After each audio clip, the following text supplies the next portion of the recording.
ലൈലത്തുൽ ഖദർ ആവാൻ സാധ്യതയുള്ള രാവുകളാണ് അതൊക്കെ. 21, 23, 25, 27, 29, 27 കഴിഞ്ഞാൽ നമ്മൾ റമദാൻ ഡിസ്മിസ് ചെയ്തു. അള്ളാഹുവിന്റെ റഹ്മത്ത് വരുന്നുണ്ട്. ഈ ഉമ്മത്തിന് അള്ളാഹു 5 ഗുണങ്ങൾ നൽകിയിട്ടുണ്ട്. റമദാനിൽ ഒരു സമൂഹത്തിന് മുമ്പ് അള്ളാഹു നൽകിയിട്ടില്ല.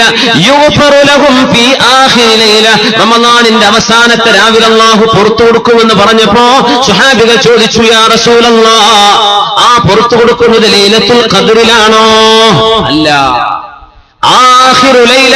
ഒരാൾ അധ്വാനിച്ചാൽ ആ അധ്വാനത്തിന് ജോലിക്ക് വേതനം കൊടുക്കുന്നത് അധ്വാനം കഴിയുന്ന അവസാനത്തിലാണല്ലോ. റമദാൻ നോമ്പ് നോറ്റ അവസാനത്തെ രാവിൽ ഈ ഉമ്മത്തിന് അള്ളാഹു പുറത്തു കൊടുക്കുന്നത് ഈ ഉമ്മത്തിന് മാത്രം അള്ളാഹു തന്ന പ്രത്യേകതയാണ്.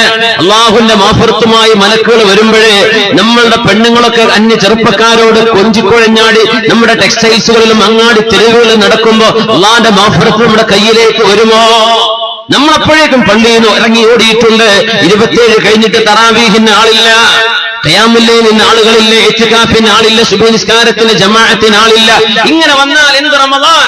അതുകൊണ്ട് മുഅ്മിനേ, സൗമുലി, നിങ്ങൾ എനിക്ക് വേണ്ടിയാണ് അത് ചെയ്യുന്നതെങ്കിൽ ഞാനതിന് വളരെ വണ്ണമായ പ്രതിഫലം നൽകാൻ പോകുന്നുണ്ടെന്ന് പറഞ്ഞ റമദാൻ ലഅല്ലക്കും തത്തഖൂൻ, നിങ്ങളുടെ വയറിനോടല്ല നിങ്ങളുടെ ഖൽബിനോടുള്ള തർബിയത്താണ്, ഹൃദയത്തിനുള്ള മാറ്റമാണ്, ഹൃദയത്തിനുള്ള തഖ്വയാണ് നിങ്ങൾക്ക് ലഭിക്കേണ്ടത്. തഖ്വ എന്ന് പറഞ്ഞാൽ അൽ ഖൗഫു മിനൽ ജലീൽ വൽ അമലു ബിത്തൻസീൽ വൽ ഖനാഅതു ബിൽ ഖലീൽ വൽ ഇസ്തിഅദാദു ലിയൗമിർ റഹീൽ.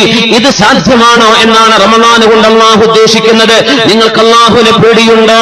വിശുദ്ധ ഖുർആന്റെ നിയമങ്ങൾ അംഗീകരിക്കാൻ ഒരുക്കമാണോ? അല്ലാഹു നൽകിയ ഏറ്റവും ചെറുതുകൊണ്ട് നിങ്ങൾ തൃപ്തിപ്പെടുമോ?